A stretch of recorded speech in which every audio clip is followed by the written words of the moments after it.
Greetings. Today is Wednesday, July the 1st, 2020. This presentation is Disaster and Emergency Management Concerns for Black America in 2020. I am Brother Leroy Shabazz. I am an emergency management practitioner in Cincinnati, Ohio. Because of the effects of Hurricane Katrina in 2005,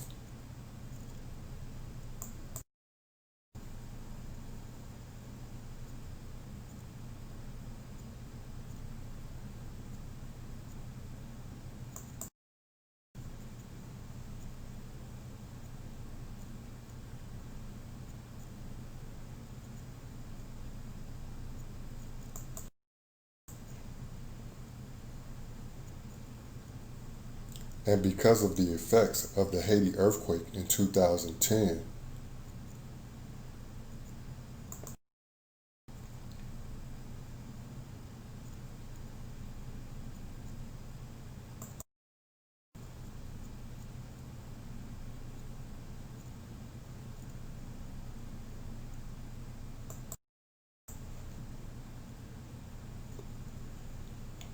this man, Minister Louis Farrakhan, advised members of the black community and instructed students in the Nation of Islam to learn emergency management.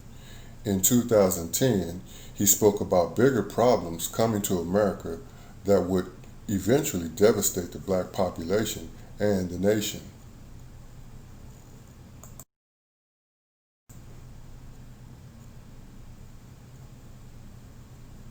As a person who has been active in the medical field all my working life, I took up the challenge to learn emergency management.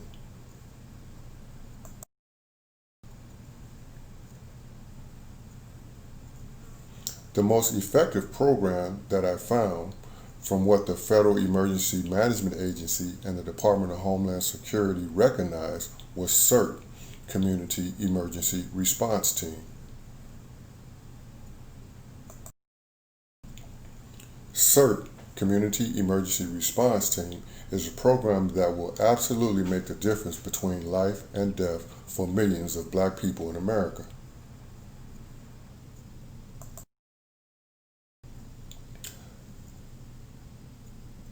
However, before the program can be used to save the urban masses, the reality of emergency management in America must be overstood.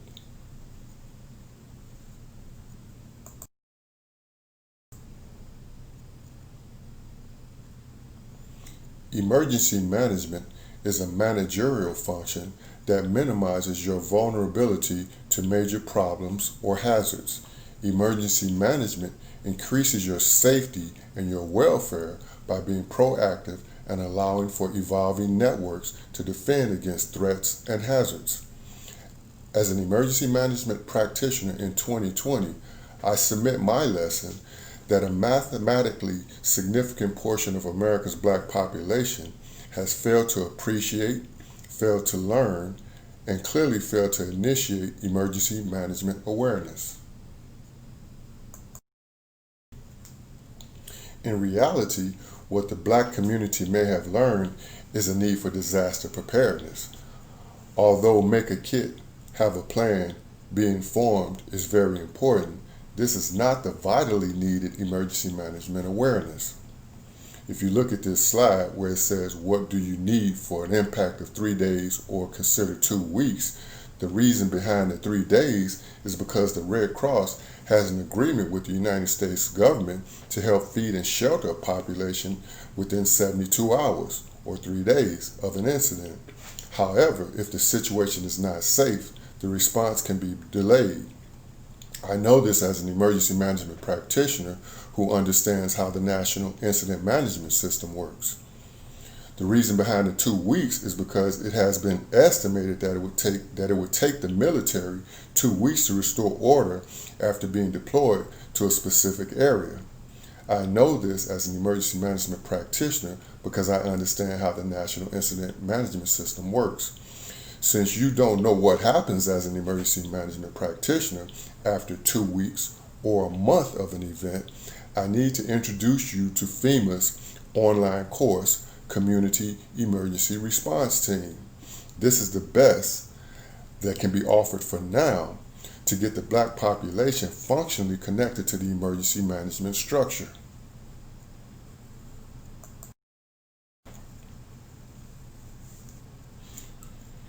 In 2020, knowing disaster preparedness without a program like CERT, which has a functional connection to the National Incident Management System, will allow massive black populations to be killed. Let me repeat that. In 2020, knowing disaster preparedness without a program like CERT, Community Emergency Response Teams, which has a functional connection to the National Incident Management System, will cause or allow massive black populations to be killed. What is this network, National Incident Management System, called NIMS?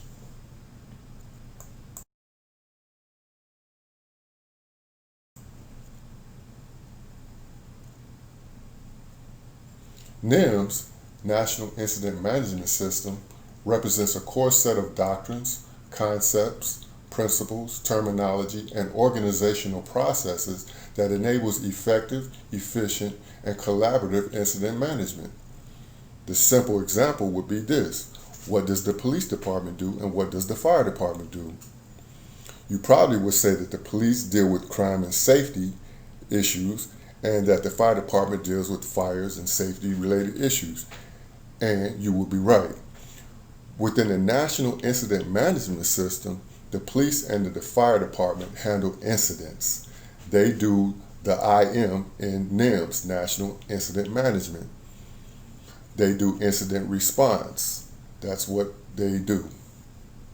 The reality of black people dying at the hands of police as they manage an incident only reveals the real life reality of cultural bias and values of people that operate in the National Incident Management System. Hurricane Katrina revealed how the National Incident Management System, emergency management in America, can be disconnected from the black population.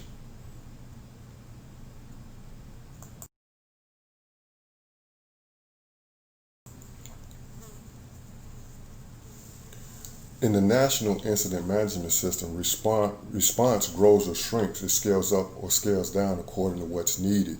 For example, if you had an abandoned car fire in the middle of a vacant lot, the fire department would probably just send one truck and you probably get 1 or 2 police cars for safety concerns. What about a burglary? If you had a burglary, you probably would get just 1 police car to come out and deal with the situation and take the report. However, if you had a burglary with a fire, now you have a larger scale situation, so your 911 operator, your emergency management organization will send out a fire truck and be on a standby for other situations that may occur. What about a warehouse fire? If a warehouse fire occurs, you're probably going to have obviously more trucks, more police officers to respond. So again, you have this scale up and scale down situation. What about a warehouse fire close to a chemical plant and near a residential area?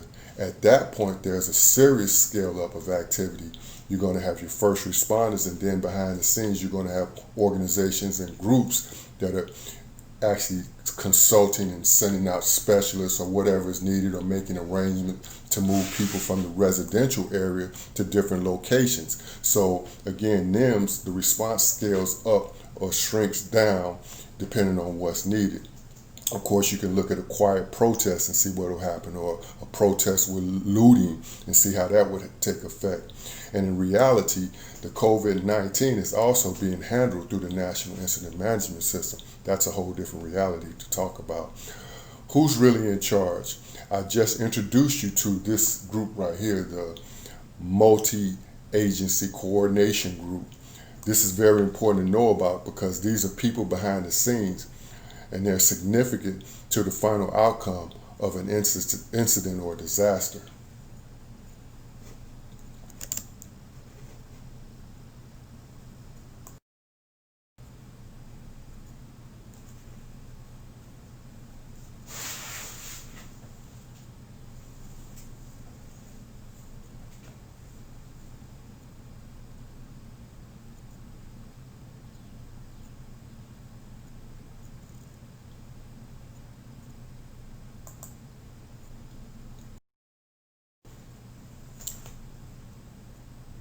This is what NIMS amounts to for poor black populations in the near future. Allow me to give you a 4-step exercise.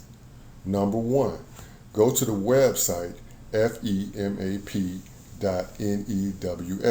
FEMAP.news, FEMAP.NEWS. Go to the support video page. At the support video page, you can review the movie or the video, a small, short 8-minute video clip called Blackout. Having reviewed the video clip, consider this. What would you be doing in New York, or how would you be living in New York after 1 month without electricity? My intention is not to scare you, especially if you live in New York. My intention is to have you know how the National Incident Management System can and will affect your life, not if, when this event occurs.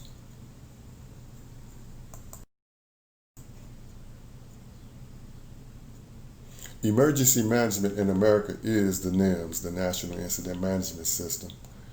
And we need community people like myself to become involved to better our chances in the immediate future.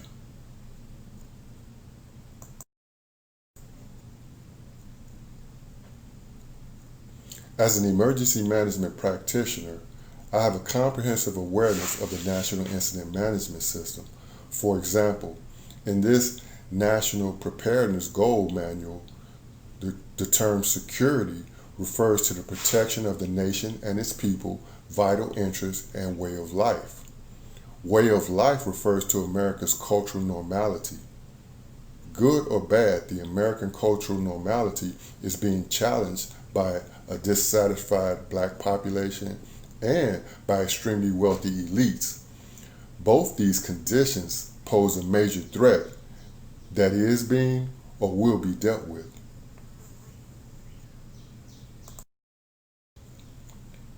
The National Prevention Framework is a mission area of the National Incident Management System to preserve the American way of life. And the National Protection Framework is a mission area of the National Incident Management System to preserve the American way of life. The National Mitigation Framework is a mission area of the National Incident Management System to build up and improve upon and to preserve the American way of life.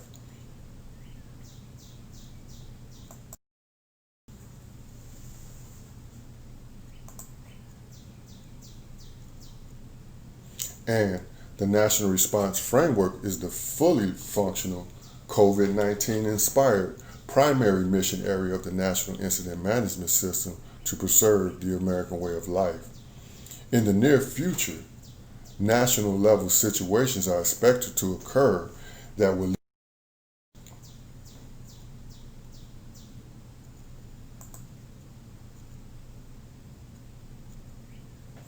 There will be a situation in the United States where the United States will be temporarily divided into 10 FEMA regions and the Constitution being suspended until order or a new order.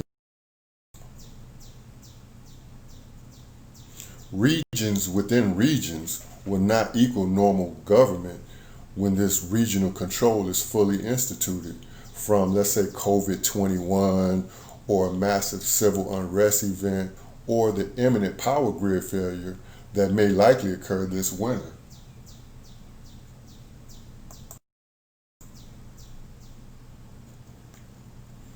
Here is an Ohio Emergency Radio Communications map.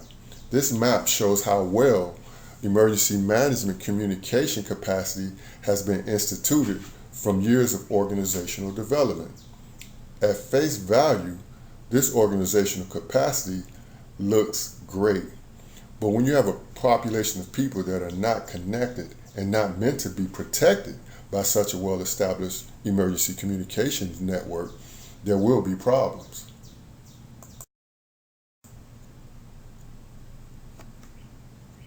And after a major national event, there's a fifth mission area, the area of recovery, that would regroup the surviving population once a massive disaster, major threat or incident is sufficiently reduced or eliminated.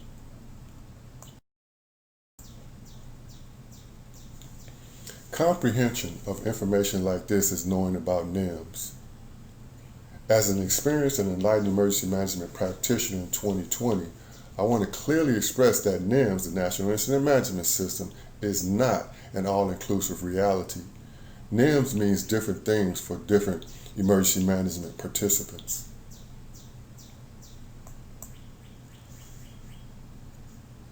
Let's take another quick glance at the 5 mission areas and the 32 core capabilities used to keep America safe.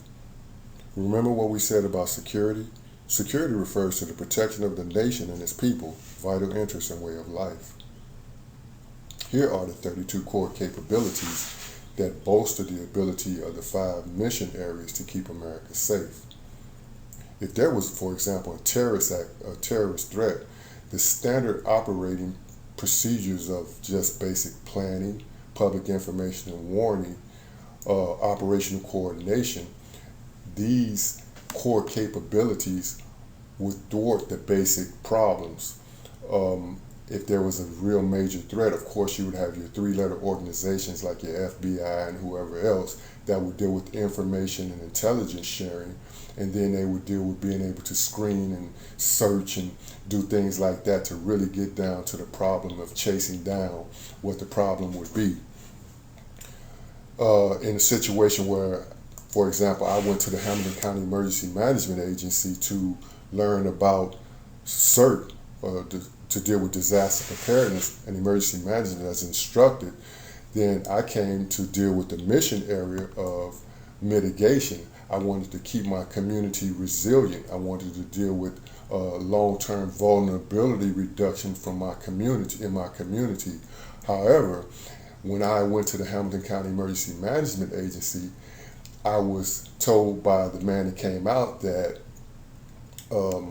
he didn't know what I was talking about. Make a long story short, this guy was the actual person that was in charge of the CERT program. So he dealt with interdiction and disruption. He saw me as a black man, figured I didn't need no help or wasn't going to help the black community because, again, I'm coming to get help for my community. But what this guy did was, again, it's not inclusive. This NIMS is not necessarily inclusive.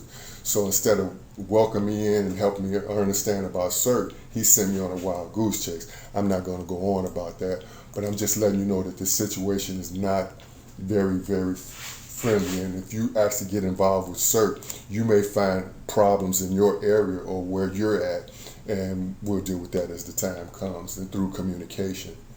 Moving on.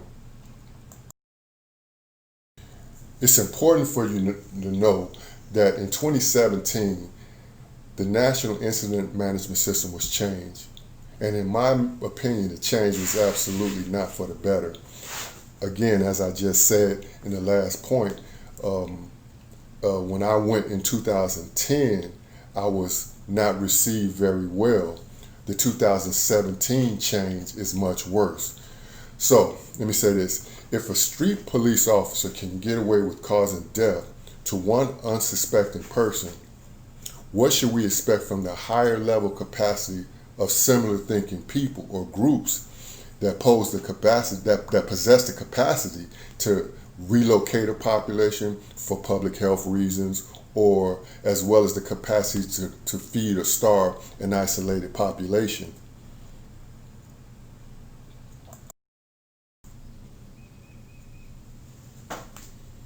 Here we can take a quick look at the guiding or the important components of the National Incident Management System from 2008 and 2017.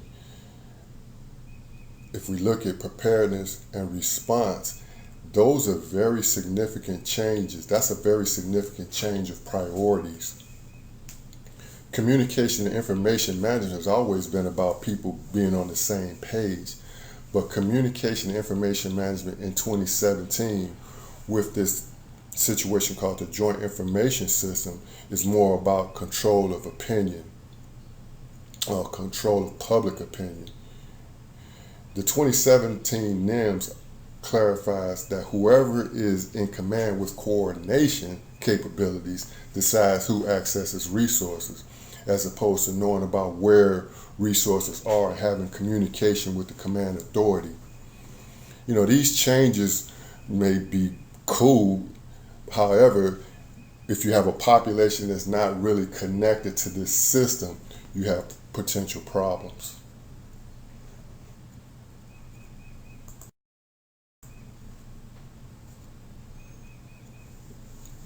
Here we can take this final look at the visuals, at this visual of the changes in the fundamental concepts of NIMS.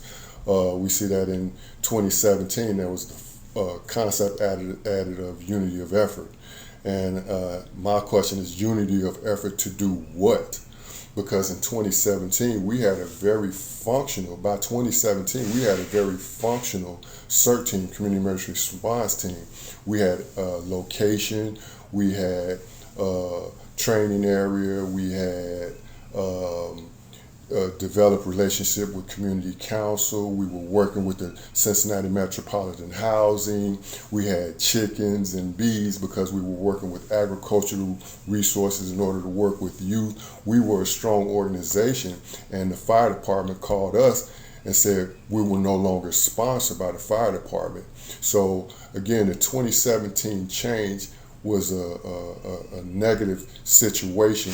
And especially, again, I'm looking at the reality of how the black populations can get or be disconnected from a system that could be vital to our survival.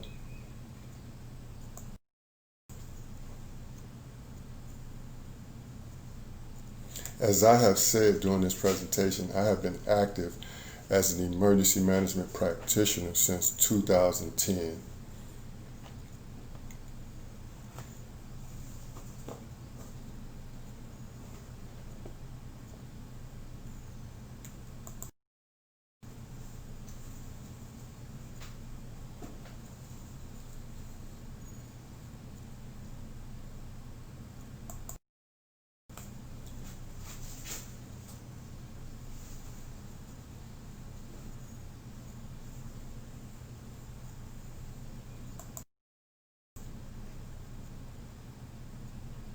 As I move toward the conclusion of this presentation, I want to ask you to go to FEMAP.NEWS, that's FEMAP.news, and to go view the first 5 short videos on the video page.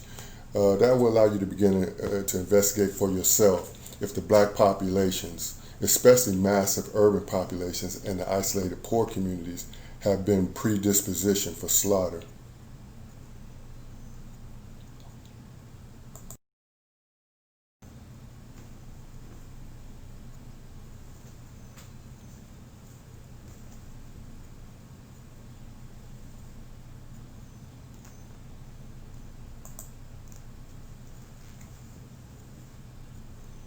After you review the first 5 videos,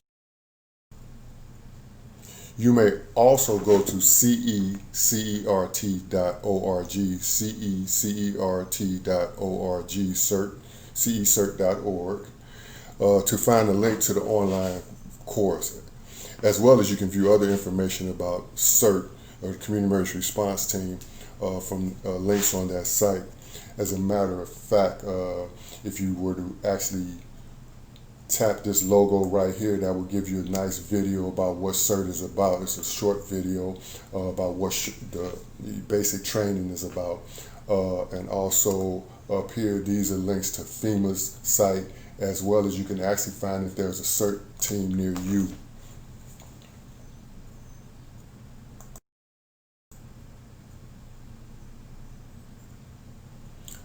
The online CERT course is not mandatory to become a CERT team member. You take the 21-hour classroom training, that's what's required. I ask that people do the online course as an orientation to the process, as I had done over 10 years ago. In this COVID-19 situation, it has provided the method to prevent and postpone massive CERT basic trainings in the black communities. And to that extent, I ask you to first complete the online training. please understand that I recognize that the course is jacked up. They just changed it here in May of 2020, and they jacked it up. It took me 3 times to pass the 10 or 15 question exam, and I've been doing this for years. I think they purposely jacked it up to discourage folks. And that leads to a question. Is FEMA being complicit in a diabolical process? And again, I'm gonna ask you to go to FEMAP.news, FEMAP.news, and you will see a link to the supporting documents page. And I ask you to review a 2015 report that I wrote, especially on page 9 through 11. And that'll give you the ability to discern between a conspiracy theory and a logical conclusion. Okay, and I'll say this: whenever you complete the online course, I request that you please forward me a copy of your FEMA certificate. Once you take these online courses and through this FEMA setup, they actually will send you a certificate through an email, and you just forward me a copy. Once you forward me a copy at ready@cecert.org, that's ready, READY, ready at cecert.org, or ready, READY, ready at FEMAP.news. Either one of those, forward me a copy of your certificate, and I will, when I receive your email, I will respond with the next step information and advice for you and your area.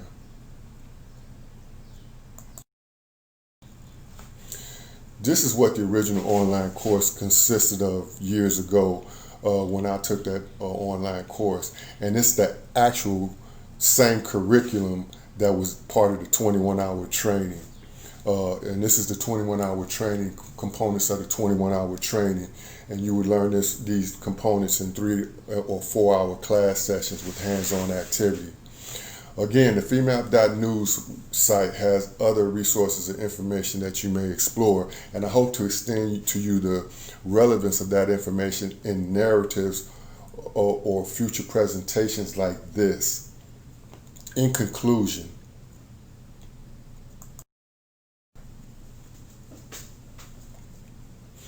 if the information in this presentation has been helpful, please go to GoFundMe.com to review and support this campaign.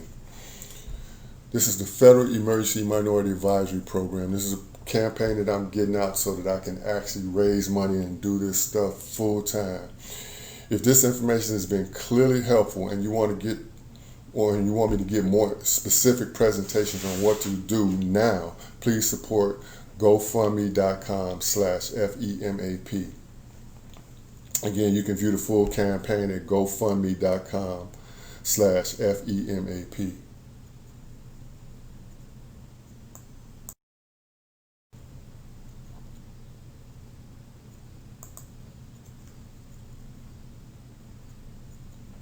In closing with these last 3 visuals, let me run this past you. There are 3 types of causes of disasters that FEMA training recognizes. There are natural disasters or causes of disasters like tornadoes, hurricanes, mudslides.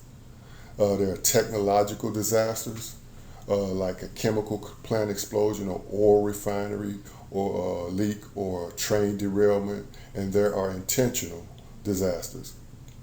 As I've mentioned racial concerns in this presentation, I have touched on intentional disasters or man-made events, which in the harshest stages are terrorism and war. Toss this at you. I extend to you a 4th cause of disaster, and that's divine intervention. And let me close out with this. Pastor Damon Lynch of New Prospect Baptist Church in Cincinnati, Ohio, he did a sermon one day, and his sermon was called "Watch With Me," something to that effect. And it was about Jesus in the last night and having the disciples keep watch with him until his time came. The part that stuck with me was 2 aspects of the last miracle that Jesus performed.